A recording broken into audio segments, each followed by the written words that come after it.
চিনেমাখনৰ নামটো কি হ'ব? নামটো মই দিছোঁ হাজাৰ মিছা কথা কোৱা।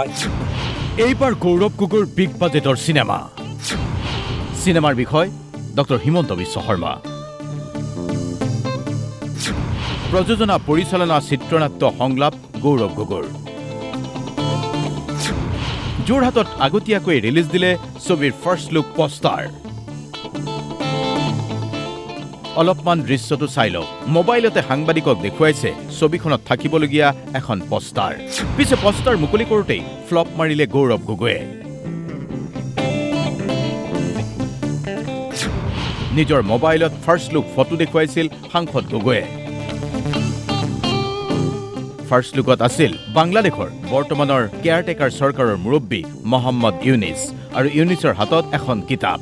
ডক্টৰ হিমন্ত বিশ্ব শৰ্মাক লৈ সাংসদ গৌৰৱ গগৈৰ প্ৰশ্ন, মহম্মদ ইউনিছক যদি বেয়াই পায়, মহম্মদ ইউনিছৰ হাতত ডক্টৰ হিমন্ত বিশ্ব শৰ্মাৰ কিতাপ কেনেকৈ? ঠিক এপাত শক্তি খেল বহুৱাবলৈ সাজু হৈছিল এনেকৈয়ে গৌৰৱ গগৈ। পিছে গৌৰৱ গগৈয়ে গমেই নাপালে সেইখন কিতাপ নাছিল ডক্টৰ শৰ্মাৰ।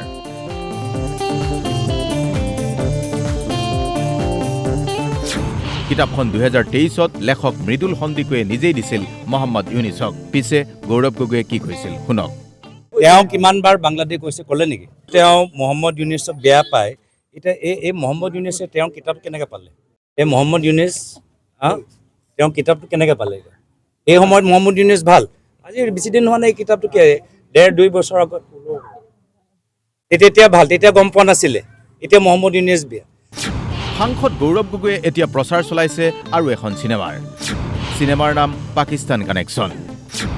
10 ছেপ্টেম্বৰত ৰিলিজ হ'ব বহুচৰ্চিত পাকিস্তান কানেকশ্যন। গৌৰৱে দাবী কৰিছে স্ক্ৰিপ্ট দুৰ্বলভাৱে ফ্লপ হ'ব হেনো 10 ছেপ্টেম্বৰৰ চিনেমা।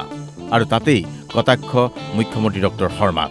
ফ্লপ হ'ব আৰু কি হ'ব? নামটো এতিয়া ছেপ্টেম্বৰ কাৰণে কি ৰ'ব? মই যে কৈছোঁ নে কিছুমান যে চিনেমা বিগ বাজেট চিনেমা দেই, এইটোও বিগ বাজেট প্ৰডাকশ্যন, বহুত ইয়াত টকা পইচা খৰচ হৈছে, এইটোও বিগ বাজেট দেই। কিন্তু বিগ বাজেট যেতিয়া স্ক্ৰিপ্টটো ভাল নাথাকে, যিমানে পইচা খৰচ নকৰক ফ্লপ হ'ব।